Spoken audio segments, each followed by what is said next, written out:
আসসালামু আলাইকুম। আমরা আজকে ছোট মাছকে খাবার দেওয়ার জন্য একটা ডাইনিং রুম বানাবো এবং পাশাপাশি ছোট মাছের পুকুরে যে ময়লাগুলো আছে ময়লাগুলো পরিষ্কার করব। এইদিকে বলি ফেনা, ছোট ফেনার মধ্যে একবারে ছোট ফেনা যেগুলো সেগুলো আবার সমস্যা হয় না, মাছে খেয়ে ফেলে। কিন্তু একটু বড় যেই ফেনাগুলো এগুলো মাছে খায় না। আর মাছে না খাওয়ার কারণে এইগুলো একবারে প্রচুর হয়ে পরে মাছ মারা যায়। আজ এটি সাফ করে ফেলবো, এই টানে ফেলে দিচ্ছি। কিছুদিন আগে একবার সাফ করেছিলাম, তখন ছোট ফেনা ছিল। ওই ছোট ফেনাগুলো আবার আমাদের আরেক পুকুরে, মাছের পুকুরে দিয়ে দিছিলাম, তখন আবার ওই মাছগুলো খেয়ে ফেলে। কিন্তু এটার মানে যে মাছগুলো দিছি এটি ছোট মাছ, তাই এই ফেনাগুলো খেতে পারে না। ফাঙ্গাসের ছোট পোনা দিয়েছি। আমাদের পুকুরটা প্রায় শেষ পরিষ্কার করা।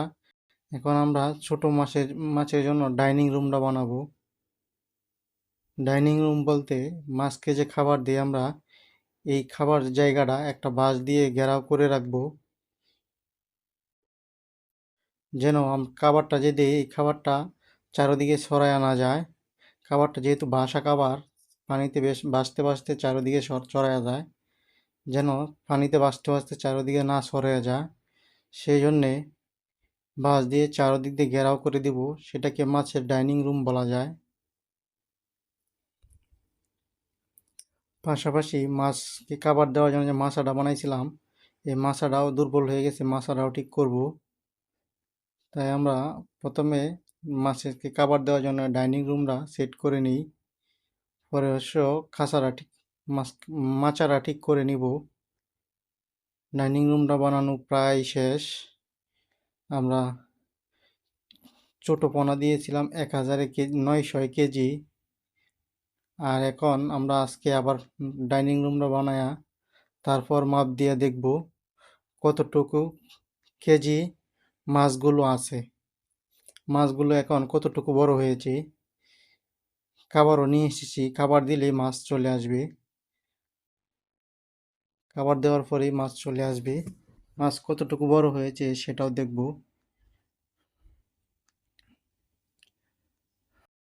আমাদের মাছকে খাবার দেওয়ার জন্য জায়গাটা পুরোপুরি কমপ্লিট।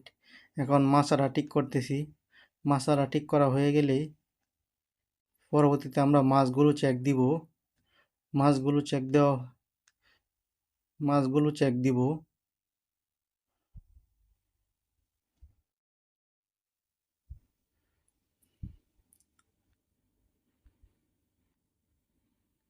মাছাটা প্রায় হয়ে গেছে। মাছার উপর একটা কাঠ দিয়ে নিয়েছি, যাতে কাঠের উপর পাড়া দিয়ে যাইতে সুবিধা হয়। এখনই আমরা মাছগুলো ধরবো। জহিরুলকে বলছি খাবার দিতে, জহিরুল খাবার দিচ্ছে। মাছ একটু বড় হয়েছে, এখন একটু চালাক হয়ে গেছে। আমাকে দেখে মাছ কানিতে আসতেছে না, তারপরও দেখা যাক, চেষ্টা করছি কতটুকু মাছ তুলতে পারি। মোটামুটি ভালোই মাছ উঠবে আশা করা যায়।